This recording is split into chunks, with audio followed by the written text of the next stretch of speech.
Hi, everyone. Can you hear me? There we go. Thank you all for being here today. Thank you for coming out to attend this amazing event. We are so pleased and delighted that we're able to present the work of Qualeasha Wood and to host this talk today with Leandra Kelley. I'm excited about that because Leandra has a very unique interdisciplinary background. She earned her BA in ethnomusicology from Earlham College and an MA in the same from King's College in London, an MS degree in history of art from University of Edinburgh, and she's held professional positions at Cincinnati Art Museum, Taft Museum of Art, the Beckler Museum of Art, and at the Harvey Gantt Center for African American Arts and Culture. She is currently a PhD candidate in art and art history with the Visual Studies program at Duke University. Qualeasha also brings an interdisciplinary practice to Rowan, blending the digital and analog in her process. Qualeasha received a BA from Rhode Island School of Design and an MA from Cranebrook Academy of Fine Art. She is originally from New Jersey, but currently lives and works in Philadelphia. She has exhibited internationally with the Pippi Holsworth Gallery in London, which represents her work, and several other locations in London, including the Victoria and Albert Museum and the Somerset House in London. She had her first institutional exhibition at the Gantt, which was also curated by our guest, Leandra, today. Other solo exhibitions and group exhibitions included the High Museum in Georgia, the Brooklyn Museum in New York, Institute in Chicago, Hauser and Wirth in New York and Los Angeles, MoMA PS1 in New York, and the Met Museum also in New York, which I'm sure you all knew that. I didn't have to tell you that. Anyway, her work is also in many, many collections. I would be remiss, though, if I didn't acknowledge our team here at the Art Museum. First and foremost, I'd like to thank Kristen Qualls, our gallery coordinator, for making exhibition production seamless and happens like magic. Also helping us out today are our student workers, Allison Hillman, Eva Castaldi, and Jayla Ross are here. And our photographer is Riley Walker. We're also supported by tech from RTN, Radio Television Network, and the Rowan's Art Engine. One final note, this event today is streaming live, and if you would like to ask questions after the talk today, we will have someone going around with the microphone so that we can get that on the recording. So enough of that. Please welcome Leandra and Qualeasha.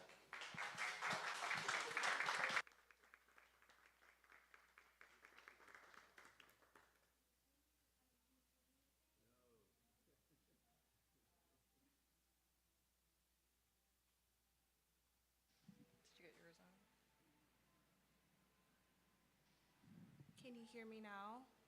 Can you hear me now? Can you hear me now? Okay.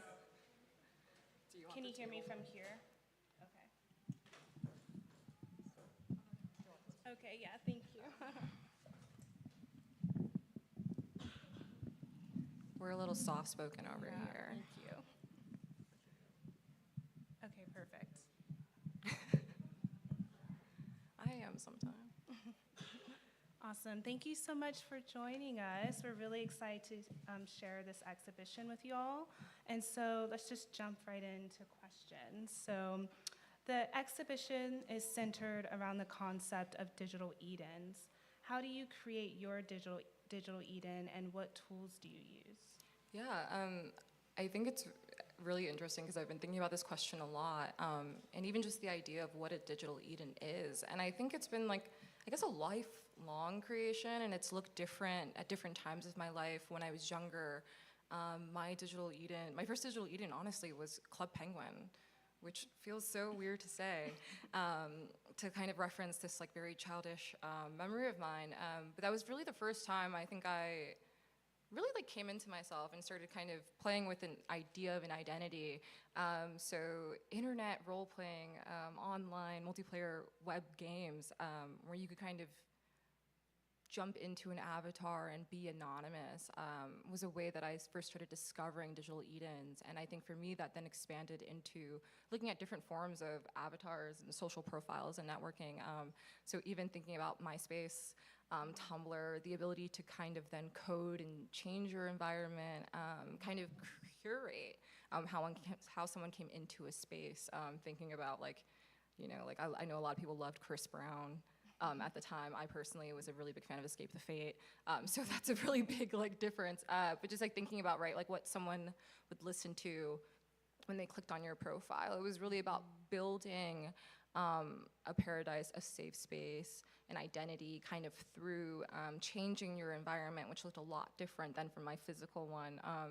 Growing up as a alternative Black girl in a predominantly like white in school and town, to a degree, it can be really isolating and really challenging, I think, to figure out like where you sit and who you want to be. So those digital Edens for me, I think at that age were really important, but they exist still for me now in so many ways.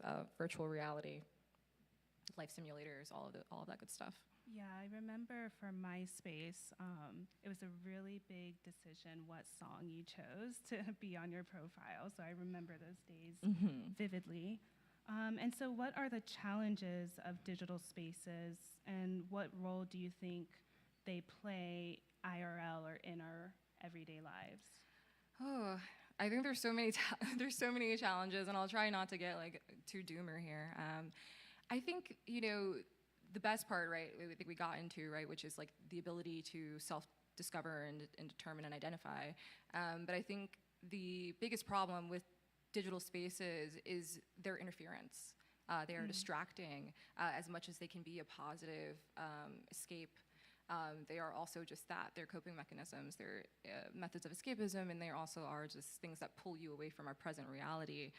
So a thing that I've been thinking about a lot, especially in regards to Black ontology, is considering the difference between like the IRL space and this digital space, and how we kind of cross into both, and how at a certain point there becomes this desire to stay, but also to leave. So thinking about, you know, when I go into watch a movie, and you're watching a movie and you're transported through into the screen, and then your phone rings, or, you know, you feel a buzz and you pull your phone out and you start texting and you go somewhere else. So I think one of the things that we lose is this ability to be present. And then we also, I think, then become desensitized to our reality. Sherry Turkle wrote about life on the screen, and that was the title of one of her early books, and I think it was 1999. It was timed with the release of the personal home computer and internet access, and she talks about digital pets, Tamagotchis and Neopets, and how for kids, most of them would then grow up to have their first death be artificial. Yeah.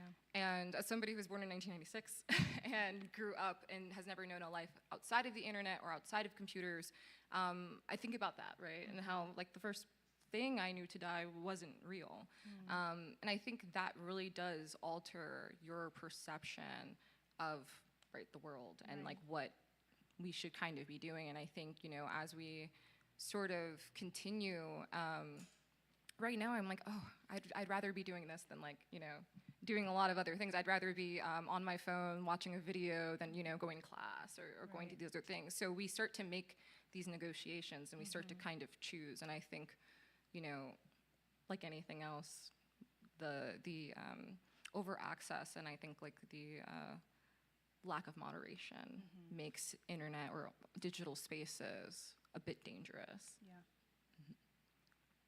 And so in your work, you've explored this concept of Deus ex machina, stating that this device allows us to highlight the paradoxical position of Black women in society, cast simultaneously as both saviors and scapegoats within a white supremacist framework.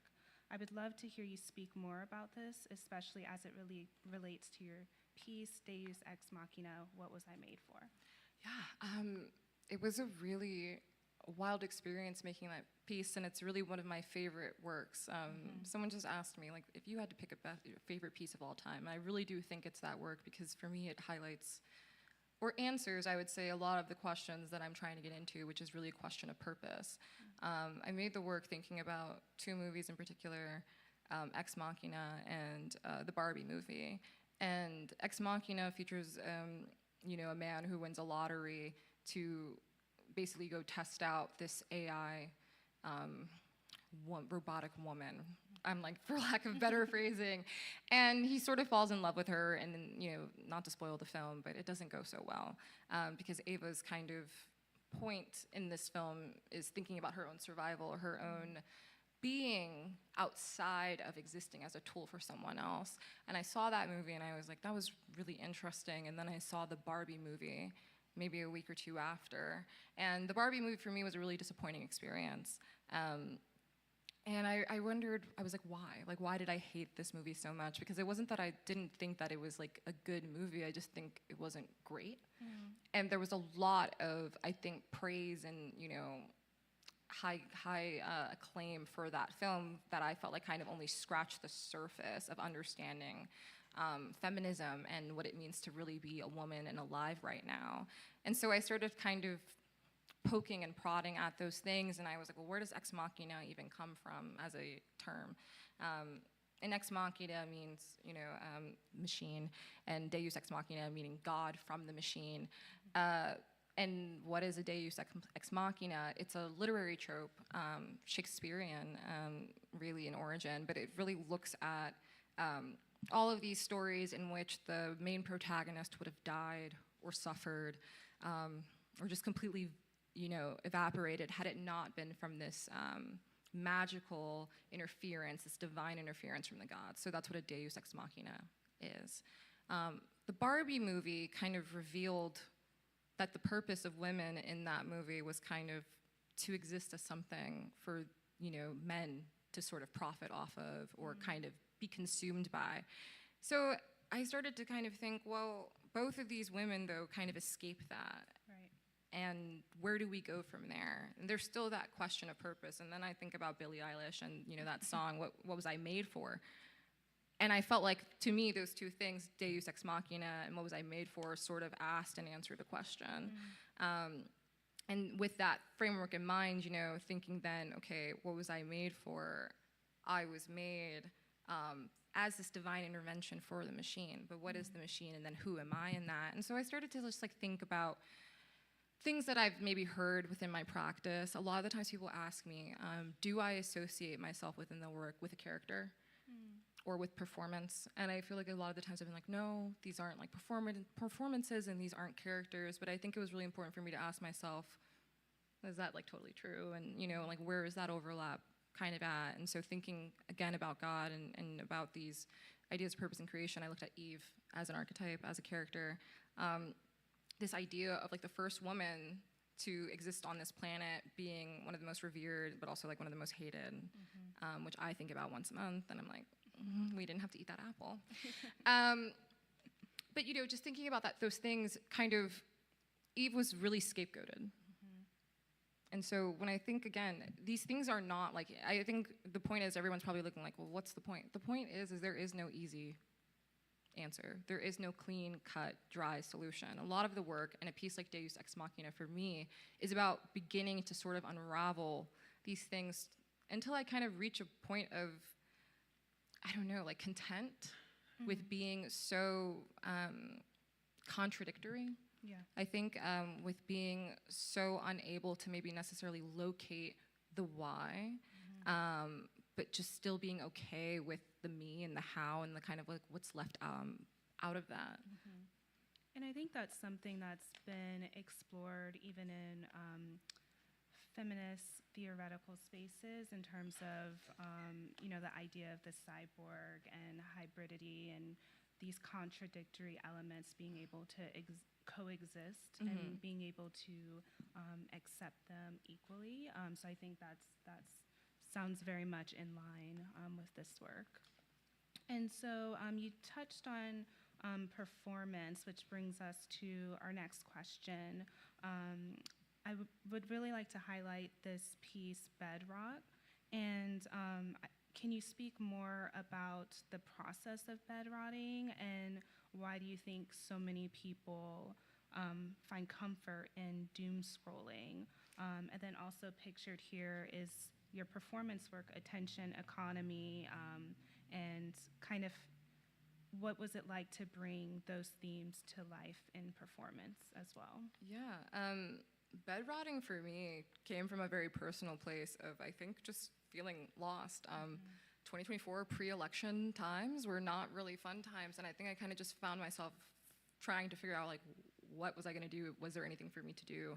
And I think, like most people, I found myself like on my phone. I think like just like searching for what I'm not sure. And as that time went on, I just realized I was spending hours upon hours on my phone. And everyone around me was complaining about how they were spending hours and hours on their phone, but not really doing anything with that. We weren't talking to more people. We weren't keeping in touch with our friends. We didn't really necessarily care about viewing the lives of people we knew, but just sort of about being somewhere else, feeling distracted, but also not feeling like you can look away. I think with so much in the news, so much trauma, so much violence, and so much disaster, you feel a responsibility to look. So it's kind of a contradictory place to be in, but we all do it. And so I was realizing I was spending like 10 hours, right, in bed. And I just was like, well, why is that? And as I'm in bed, scrolling on my phone, I'm starting to see memes about bed rotting that are like encouraging it. So that was kind of, I think for me, where I started paying attention to, this is like a very widespread thing. And like, not only am I just doing this of like my own free will, but I'm being encouraged to do it then by an algorithm that's probably noticing, right, how long I'm on my phone, how long I'm staying within a certain app, how long I stay on a certain screen, if I'm tapping links and I'm buying things. And so all of that has a secret hidden motivation outside of us. So I just became really, really interested in that as phenomena, and I started doing the research. There are articles that will ask, bed rotting, is it radical self-care or just self-harm? That even as a question to me was like mind-blowing, because I was like, well, that's true. I feel like I'm resting, or I'm attempting to rest, and I need that rest. I'm exhausted, I'm burnt out, but I'm not actually resting. I don't feel better when I get up after I've been laying for 6 or however many hours. So I just was like, why do we pretend like we don't do this thing? Or why do we romanticize this thing and kind of don't let it be as ugly and as upsetting as it can be?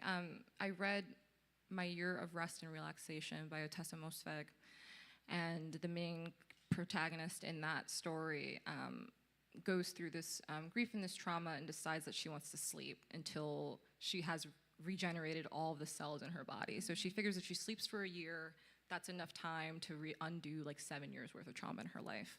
And I remember the first time I read it, I was like, this is insane. The amount of privilege and the amount of money, the amount where you have to be in your life to even, and the woman was a art dealer, which I found really funny, but you just need so much to even just tap out, to exit. So then I realized that the idea of rest can't even really be about radical self-care when the people who need it the most can't access it, because the people who need it the most have to go work a 9 to 5, right? You can't do that if you have, these things to do. So I just became like really into that idea, and I started saying, well, why don't I do something with that? Frankly, I was like, I don't want to be depressed anymore. So I started filming myself in bed, and it was me doing nothing, just getting in bed, getting out of bed. This was the first time that I think I made work that wasn't about, I don't think any of it's about looking good, but I think I was really like, it's okay to look however. So wearing like a Harley Davidson t-shirt instead of a dress, or instead of something that might be a little more flattering, and kind of showing up in my PJs. I almost showed up in my bonnet.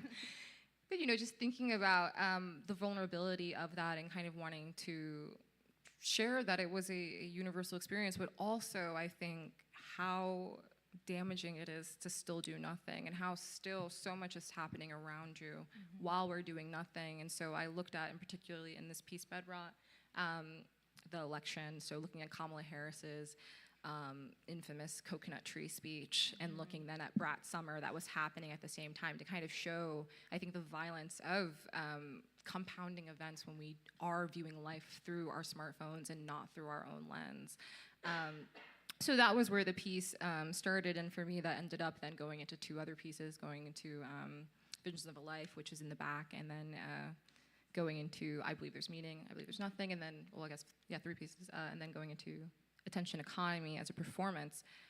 That, for me, was really trying to see, I think, what is the line in performance. And Legacy Russell has a line in Glitch Feminism, and very, very early on, where she talks about this idea of a performance and non-performance. And I really just liked that as a sentence. And I was like, well, what does that mean to perform but also not perform? And like thinking about Marina Abramovich and kind of her method of, you know, there's this line between when something is acting and versus when it's real. And so for me, I was like, well, if we're gonna have all this conversation about bed rotting and why it's wrong, you know, I don't want it to just be glossed over as this footnote. I really wanted to have people sit with that. And I was like, and what better way than to have an opening that I'm not present for, that I'm physically at, but I'm completely inaccessible in. And for me, that was, I mean, it was part social experiment. Yeah. But I wanted to talk about also how people will look at you even when nothing's happening. And a lot of my experience online is like that, and I think, you know, a lot of people can relate of you post yourself online for this like invisible audience, and there are thousands of people who look at you, and then maybe only 10 that interact with you. Right. So there is this weird tension there, and then it was what I felt like in the bed, right? Hyper visible, but also like invisible. Really, really vulnerable and really like scared, but also kind of like completely somewhere else. Again, like that idea that you can get on your phone and just be somewhere else completely just takes you out of the room. So yeah, it was just, for me, I think like interesting. And then also I was like, why would people watch this? Instead of engaging, right, with people around you, like I think a lot of people were offended because we also didn't tell people fully. So some people didn't realize when they got there that they wouldn't be able to speak to me, like for the entire opening. But they kind of stayed anyway. So it was, for me, it was a weird thing. Yeah. It was a really weird thing. And I really like how you touched on the dual sides of bed rotting or doom scrolling, and how, you know, is it rest or can it cause harm, and how do these corporations that own these platforms benefit from us doom scrolling? Because is a question that I think about a lot with this exhibition, or, you know, what or where are the snakes in the garden and the digital paradises? So I'm glad you spoke about that. And you know, as we've just noted, you've expanded your artistic practice to include video and performance art, and the exhibition includes 2 new video works, Malware and Visions of a Life. How does the ephemeral nature of these mediums impact your creative process? Yeah, you know, it's been really interesting because video and performance is something that I think I've always worked in. It just hasn't been something that's been shared with anybody. I think for me, the videos and the performances are almost evidence of the practice. There are these things that kind of happen in and around the practice that then I come back to and feel so incredibly drawn to because they do start to kind of unfold a narrative. With Malware specifically, Malware uses several different videos of me lip syncing Gwen Stefani's What You Waiting For, and a few different songs, and also then look at me vaping, screen recording my phone while I'm trying on different filters on TikTok, while I'm watching different TikTok lives, really thinking about life through a screen, and Malware specifically thinking about computer viruses and kind of the insidious natures of these smart devices and kind of algorithms and what they do. So for me, with Malware, I really was just thinking about, with my video practice, I've thought a lot about like what happens and then what doesn't happen, and kind of these moments in between, and these really like these nonlinear moments that come together to make a more beautiful or a more succinct story. Malware for me was a focus on material, so I was really drawn to data moshing, which for those who don't know, data moshing is a way of editing and kind of destroying a video within the editing process. So you are actively going into a video timeline and deleting scenes and moments from a video to sort of then leave these ghost trailing pixels behind. Glitches to me are really important because they resist. Because they kind of refuse this erasure. So for me, conceptually, thinking about myself kind of as a glitch in the matrix, or thinking about glitches within my own system, sort of kind of fighting within itself, I think are really important. There's also then for me just this like love of music videos. There was a race between Caroline Polachek and Kanye West to see who would have the first data moshing video. Caroline Polachek's band won. They came out with a video a week before Kanye, and then data moshing became really popular through pop culture and through music videos. For me, I think most notably ASAP Rocky's Lamborghini High. Yeah. So for me, it was just kind of just about taking this pop culture reference, this like Tumblr, this like online YouTube reference, and feeling or figuring out like if it could do something else somewhere else. And so again, taking these private moments, these get ready with me videos, these different things, and distorting them and showing them outside of their context is a continued conversation, right, on how we get on our phones and interact. Visions of a Life was really different in the exact opposite, because as I'm saying that malware focuses on these videos I've taken of me, Visions of a Life are entirely of videos of me that don't exist and never happened. So the contrast there is Visions of a Life works with about 6 still images of me that are then translated into 5-second videos that are then regenerated over and over and over again using AI video programs, which I will also say this piece was made about a year and a half ago now. So we're in a very different place with AI. But for me at the time, it was about understanding, if at all, where Black people sat in the conversation on AI and thinking about data scraping. And as we all know now, AI companies data scrape YouTube, Instagram, Facebook, social media, Google, wherever they can to kind of sort of find these ideas or these glimpses of people, but they don't really train AI models extensively or specifically on the lives or on the activities of Black people. Yeah. So you'll notice in Visions of a Life, there are a lot of figures rendered that don't look at all like me, that come up as a different race. For the longest time when I first started making the video, I kept getting generated into a white woman, like repeatedly over and over. So even in a medium that is designed to steal and rewrite and replace, you're still kind of not able to see yourself in that. So I was really just intrigued and where I could see myself, if I could see myself, especially then in AI's ability to represent the self, which, you know, I think is questionable Yeah. at best.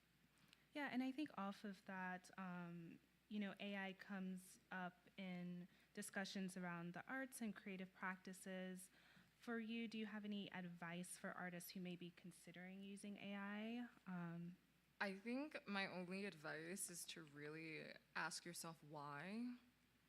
Because I think, you know, there's a lot we can say. We can blanket say AI is bad, which it is, and then we also can say, and we are moving forward into the future, so that doesn't mean that this thing is just going to disappear. But I do think that like how most people use AI is not necessary. It's not helpful. It's not even smart. You and I had this conversation yesterday where we both just think that a lot of these AI models are actually not as impressive or not as smart as we think they are. The most exciting thing about AI is what people can do with it, and how AI can be used as an assistant within your work and a collaborator at a minimum, or at a maximum, I would say, but at a minimum scale of collaboration, as to do something that you can't do, that you maybe can't afford to do. Yeah. Like, I think about how great AI would have been for me, you know, when I didn't know how to video edit at all, you know, and I was paying video editors. But also, for me, there's something interesting, right, about the human hand doing certain things versus a computerized or an AI hand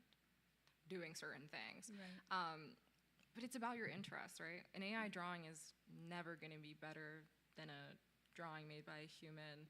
An AI completely led story doesn't have human connection. So again, I think that, you know, it's easy, I think, to say just don't do it, but I think you have to figure out a way to do something that's interesting if you are interested. And if not, maybe it's just not your medium to play in. Yeah, and So- that's okay too. Yeah, and that's it's okay. fine. Like, And in a couple of your works, you incorporate iconography from the video game The Sims. Yeah. Particularly, I believe there's meaning, I believe there's nothing.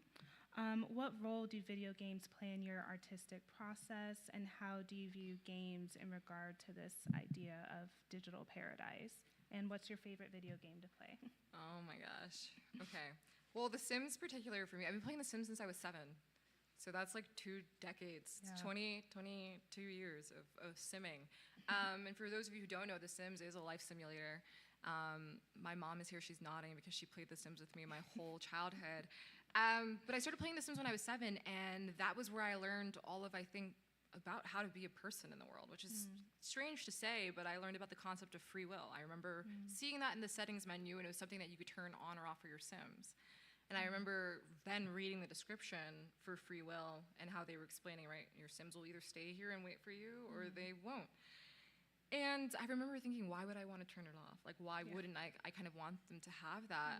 And I didn't even realize, right, like on a full life, real life spectrum, that free will is not something that is afforded to everybody. Right. And I think, you know, growing up on The Sims and being in a world of my own creation where I was able to build myself and my family and cheat, add in money, and, you know, and add in a backyard that I didn't have, or, you know, these different moments of a life I couldn't physically access, I think allowed me to go out into the real world and want more for myself or feel a lot less limited. And so when I look at then my relationship to a game like The Sims, it was a lot of hope and a lot of possibility and a lot of understanding of autonomy.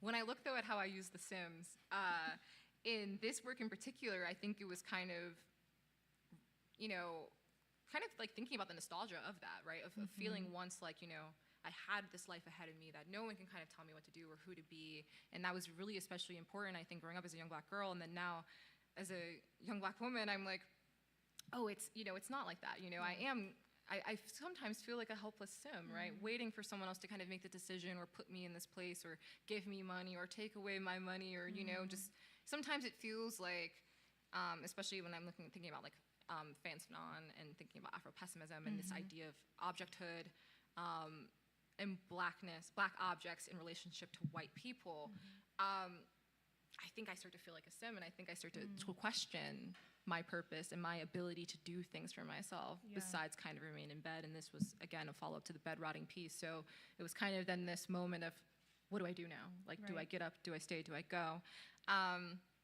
And yeah, just like wondering, like, am I in control of my own life? And then, you know, playing around with text there to sort of bring it then into a present day context. Sorry, what was the rest of? No, I really like how you touched, you gave your story and experience about how playing The Sims gave you, really affected how you navigated real life, because that really is something that we touch on in the show, and how these digital spaces have real life implications as well. The other part, I was just curious what your favorite video game is to play, at least right now. My favorite video game right now is probably Baldur's Gate 3, which is such a nerd thing to say, but I've got like 1,000 hours, not an exaggeration, in that game. It's the only game I've really consistently played for the last 2 years. Mainly because of the character creation, right? This idea of, I've always loved choose your own adventure books, right? Because I was like, where else am I gonna see myself in a book that's not depressing, right? Outside of a choose your own adventure. So I love, like, you know, RPGs, role-playing games. I love, you know, existing in a fantasy world where, you know, the real things don't apply. Outside of that, I play Fortnite. I play Call of Duty. I still play The Sims. Literally anything I game with in all of my spare time, really. Cool. And earlier you discussed like music videos and how music has impacted you and influenced you. So I guess, yeah, just I'd like to hear more about that because you often even share on social media the music that you're listening to as you work. So what have you been listening to recently, and is there a musician or song that you always go back to? I'm like, I haven't, it's funny, I've just been saying I need to make a new playlist because the last thing I really listened to was my playlist from my last show. So my last solo show was titled Malware. And I've been listening to that playlist, which was a lot of, it literally opens with Out of Touch, Out of Time by Hall & Oates, then goes into Look at Me Now by Caroline Polachek, then goes into Split by Willow. So it's a very like moody, very like dissociative identity kind of journey. Right now, I'm listening to that. I've been listening to my big theme right now, I think, is looking at escapism and thinking about that like really fine line. And I've noticed a lot of pop music is really sad. Yeah. Like a lot of pop music is completely depressing, and Pocket Full of Sunshine by Natasha Bedingfield is one of those songs that I heard as a kid that always brought me joy, and I think everybody remembers. You hear that in the mall, you hear that in the grocery store, you hear it in the car, you hear it on the TV. It's everywhere. It's like impossibly happy and hopeful. It's hopecore, but it's so sad. It's like the saddest song ever, and it's literally about having resilience and kind of not letting the world bring you into an awful negative space or whatever your situation is into that space. And so I've been listening to a lot of that and thinking about, these kind of, coping mechanisms. So I've been listening to a lot of that. A lot of the pieces in the show are named after either singers or songs, Kirk Franklin type beat. My love for gospel music, that title even came about because every Sunday, I just grew up hearing gospel, especially then, being here in South Jersey right now, a lot of my family lives in South Jersey, and the only thing that they would play in the car was classical jazz and gospel. So I grew up kind of with this, love-hate relationship for that music, but as an adult, when we were in the studio and we're kind of grinding towards these deadlines, we always play gospel on the last day because it feels like impossible to make it. Yeah. And it's just sort of like ritualistic. I listen to a lot of SZA for Deus Ex Machina, specifically Ghost in the Machine, off of her latest album, that is the latest album, SOS. I was just thinking about then like mind-body dualism and kind of thinking through that. So there are a lot of Charlie XCX in the Bed Rotting piece for Brat. There's so much music. I think music for me is more important than art history. Yeah. To some degrees. I think for me, just because there is like, I think a place in music for everybody to sort of, I think, sample and kind of steal and feel what they want to feel and interpret what they want to interpret. And I think for me, growing up in the Jersey Shore, I grew up hearing a lot of different music, classical rock, hip hop, and all these things. So I just love music. And I think for me, especially like thinking about who I make work for, right, which isn't necessarily always academics, and thinking about like my family, thinking about Black people, music becomes that like entry point in. So when you see a piece is named after Kirk Franklin, it becomes easier to approach that piece because there's something familiar there for you. So that's, I think, music. Yeah, no, I get it. I originally come from music too, so I'm right there with you. And so I wanted to switch to discuss one of your tuftings that's featured in the exhibition. Your tuftings really serve as powerful companions to your tapestries, with the central Black adolescent figure contrasted with these vibrant color blocking. Can you speak about the themes found in your tuftings, and particularly this work Into the Blue, and how does the handmade process of these works fit with your overall artistic practice? I started tufting in 2020.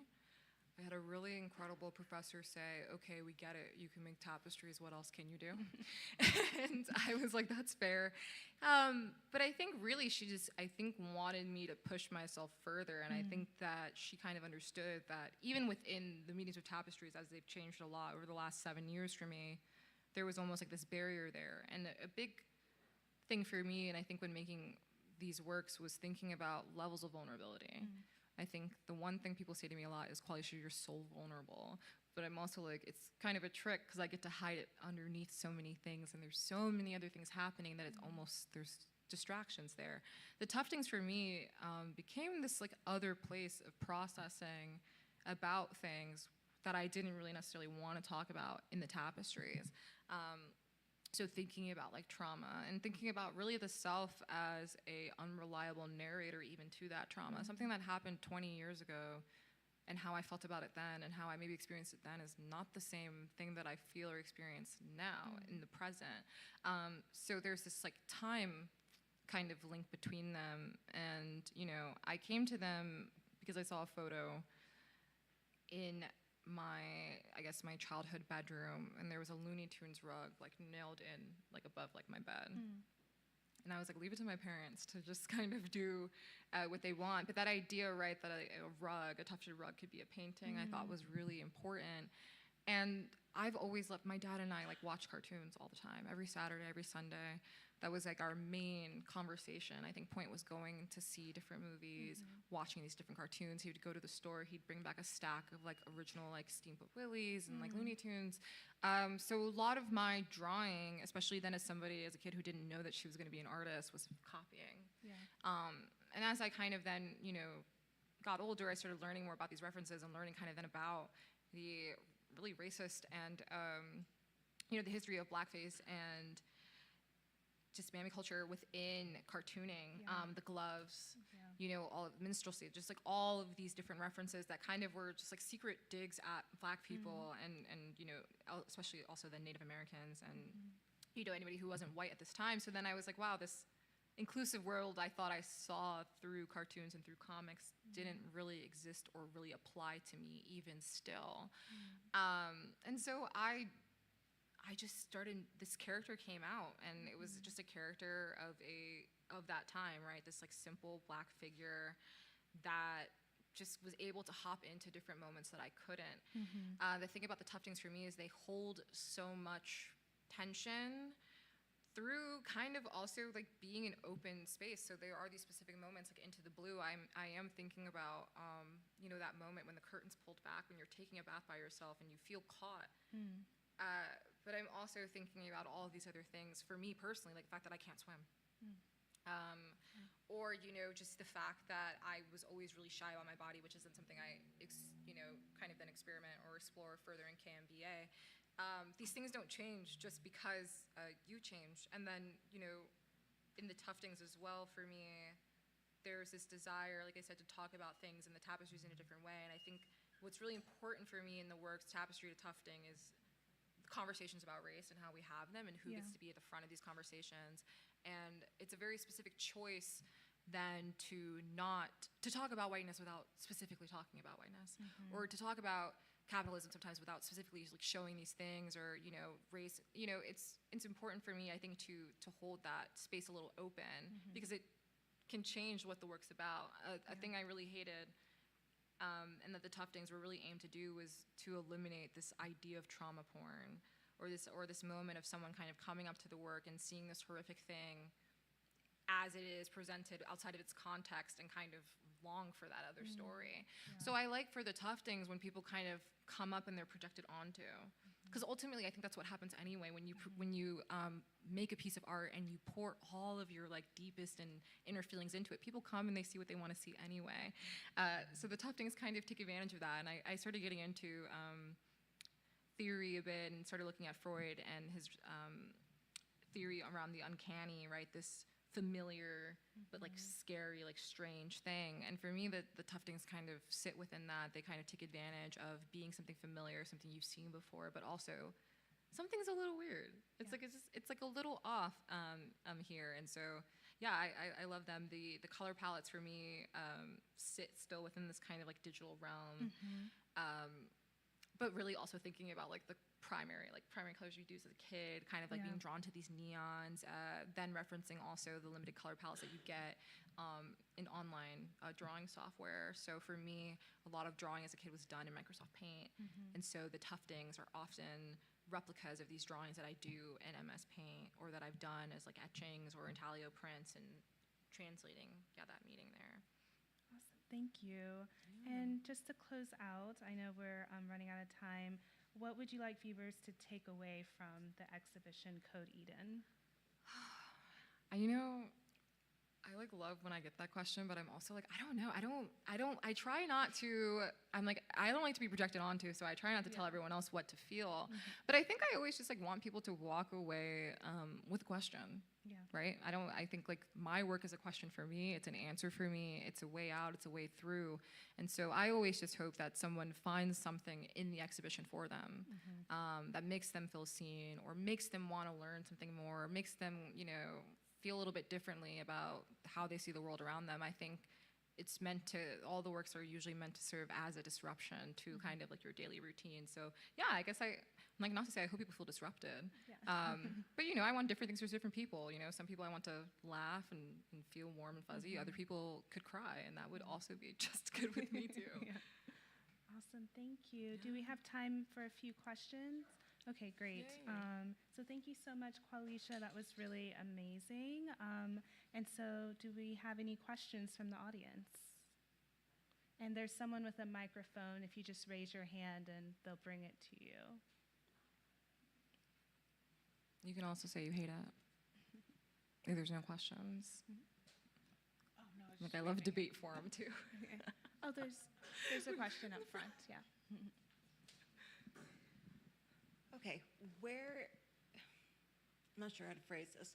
How did you find the inspiration to combine the digital world and the more classical art world?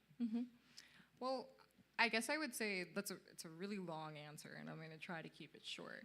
But when I first started making the tapestries, it was a result of like direct world experiences I was having. So at the time, in 2017, I would say, was when I made my first tapestry. But pre that, we're living in a new first Trump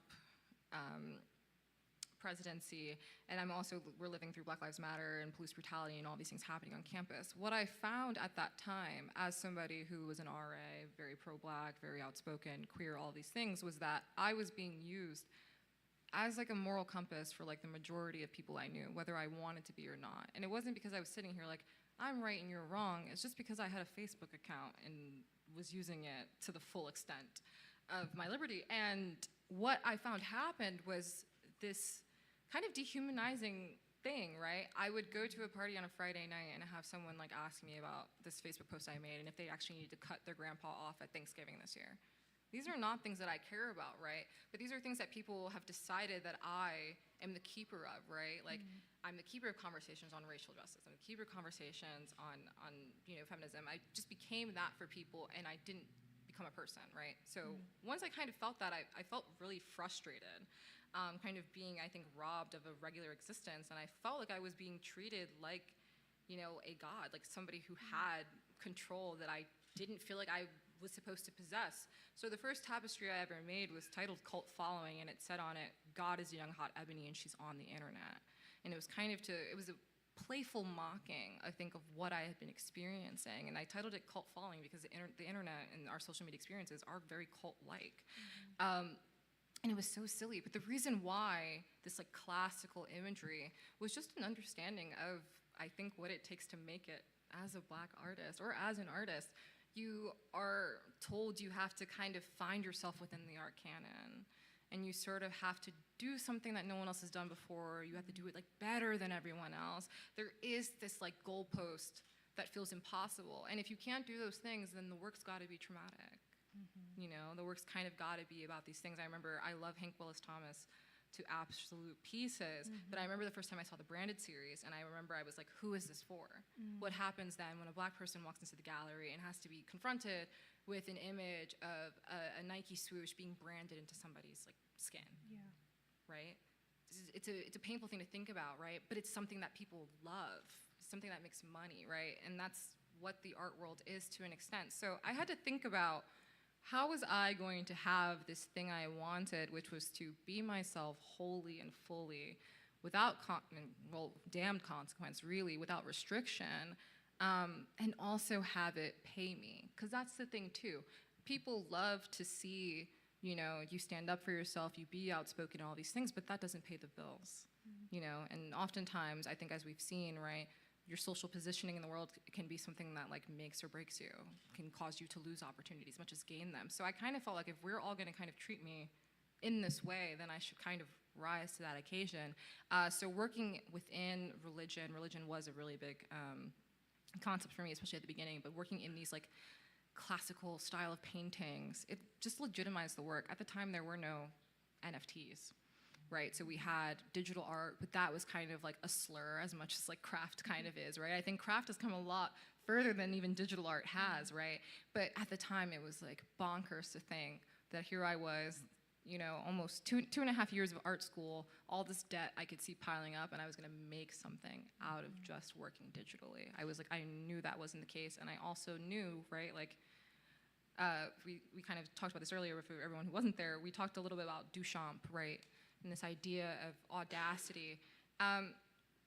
You have to just sort of decide, and I had to kind of take a stand, I think, and say, if I want this to exist in this way, then we have to build the world around it. So I won't say it was strategic, but it was fully strategic. Thinking about, right, how do I legitimize and make this familiar and put it in this context that we all understand. So it was about like kind of like the birth of this godlike figure who's like, okay, fine, I'll take the throne, and then sort of kind of goes then about her business as years go on. But that was sort of the evolutionary part. But then technology and analog, though, specifically, the Jacquard loom and the invention of computing as we understand it are not that separate. So Charles Babbage invented the analytical engine, which is, I think it was made at, I want to say like the 18th century, 19th century, somewhere in there. 19th century, 1865. But Charles Babbage made the analytical engine, which was really just like a souped-up abacus, based off of the schematics for the Jacquard punch loom.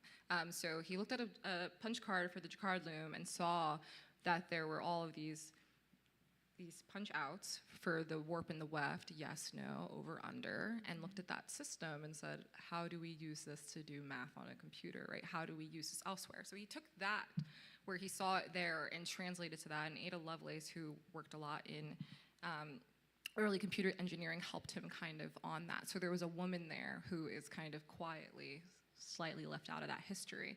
When we then look and follow the history of Jacquard weaving and computers, we can see as like computers became popular and technology became in demand, when we look at early Silicon Valley and like the early Southwest, all these like tech industry spots, who was like doing all the like weaving and making, and I say weaving intentionally because these threads for these microchips that went on the Apollo, these supercomputers, all of this fine detailing work was done by women, particularly indigenous women, especially Black women, the women of color, who had the weaving expertise because it was a part of their culture, who were then hired and then again left out of history in computing. So there's a really long relationship there. Then when I get into, for me, then working in the Jacquard loom now, working with a computerized loom, I have the luxury of having a translation that is a pixel is near equivalent to a stitch.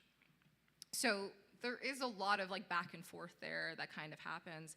But then there's also like the appeal of, you said the word ephemeral earlier, and I always love that word because the internet is so quick. It's so fast that you can't even remember what you've seen. I actually like was crying 2 weeks ago because I posted this work and it was really good and I didn't get enough likes on it. And I just was like, I hate that I'm even upset about that because it's actually so irrelevant, because you have to understand that like people just go like this all day long and it has like literally nothing to do with you. So having these things woven is almost an insistence that they stay, that they are a part of history. It renders them important. It slows down time and kind of holds it in that way. And for a lot of these things, you know, I make a piece 1 week, and then in 3 months, it's totally unrelatable, you know? And that's just how fast it is. So I love that relationship. I kind of love playing with time in that way, being a keeper of it, being a custodian of it in that way. And yeah, and then saying, like, these things matter. Thinking about a piece on the far back wall on linguistics, dealing with different Black figures from social media who have been memes, who are rappers, who are singers, people who are forgotten. You know, one of the women who I'm lucky to be mutuals with on Instagram, the Apple Store queen herself, you know, she's homeless now. People don't care. but we still kind of like use her image in a lot of ways. And so, I find these things like really interesting, right? Like who gets to be remembered in that way. So that's sort of why I love that relationship. That was my short answer for the long question. Thank you guys so much, and we'll be around in the gallery if you have any more questions. Yes, thank you. Just one last comment. Qualeasha was generous enough to meet with some students from our intermediate printmaking course, and those works that they created based on her work and being inspired by her visit are in the hallway so please make a point of traveling down that way and taking a look. Thank you so much, Qualeasha Wood, Leandra Kelley. This was awesome, very inspiring. Thank you so much.